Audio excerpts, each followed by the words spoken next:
Google Pixel, the phone by Google to idiots. What? Pixel stands assemble, it's gonna be a good one. But here with me, I have the Pixel 3, one of the most horrific smartphones that I've ever used. This is the Nixon of phones. The Pixel 3 was launched in 2018 for $800. So this very much was a flagship phone meant to compete with the iPhone XR and the S9 Plus, right? The big kahunas of phones, and it was absolute shite. First of all, this thing launched with literally every possible problem a phone could have. They were overheating, not charging, not saving pictures. Some of them didn't have the OS installed. That's like a baby being born without a brain. I'm sure that happens in a very serious situation. I'm sorry I made the comparison, but you get how much of a disaster this phone was, okay? And not to mention the worst crime this committed, the bigger brethren, right? The Tyrone, right, of the Pixels, as the youth would say, had saggy granite. I can't say it for moral reasons, but Jesus Christ, man, I don't want to look at that, son. It was ugly as all hell, man, and sure, it made me feel better about myself. Now, the more compassionate out there might say, oh, the design, might be so and so, but it's all on the inside, right?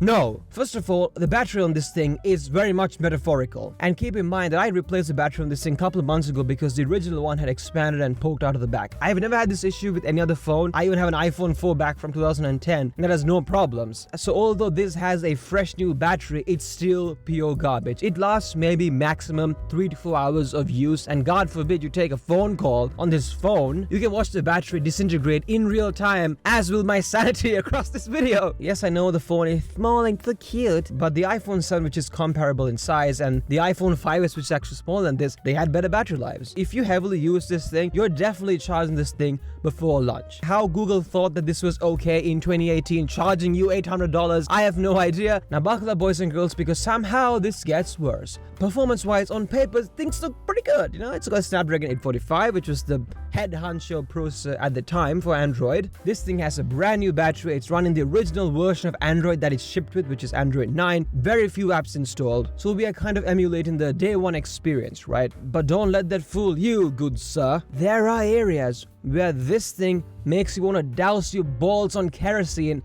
and light it on fire.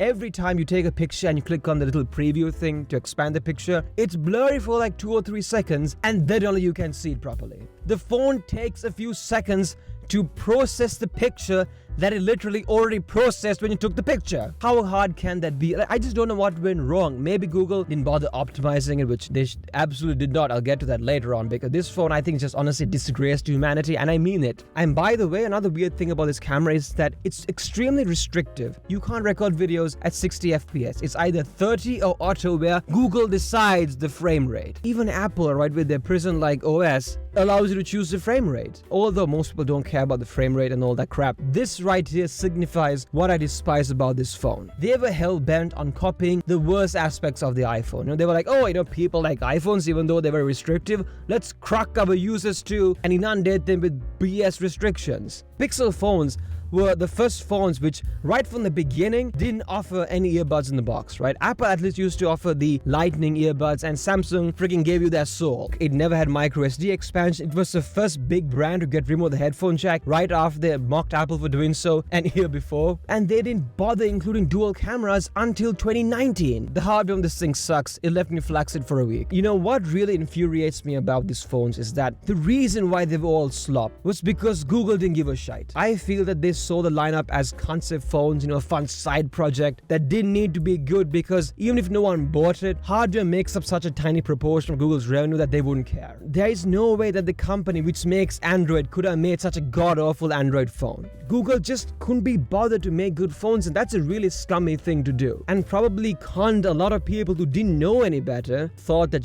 Google's a big company, so I bet their phones are good, and got these crappy phones. And, I don't think that the tech community was as critical as it should have been. If any other company had the same ball-crushing flaws that this phone had, people would have been pissed. I just feel like maybe they were just that blindsided by the cameras, because even to this day, everyone acts like the cameras are so good we should gouge our eyes out and replace it with, Pixel cameras, which, look, they're really good. They have the highest DxOMark scores. Remember when that was a big deal that people cared about? And look, ultimately, I get that the phones are good now and, many people like them. But remember what they did, right? You can forgive, but don't forget. But with that being said, check out the one thing this phone has which might make me a little less pissed. Thank you so much for watching all the way to the end. Really means a lot. If you enjoyed the video, make sure to drop a like, subscribe,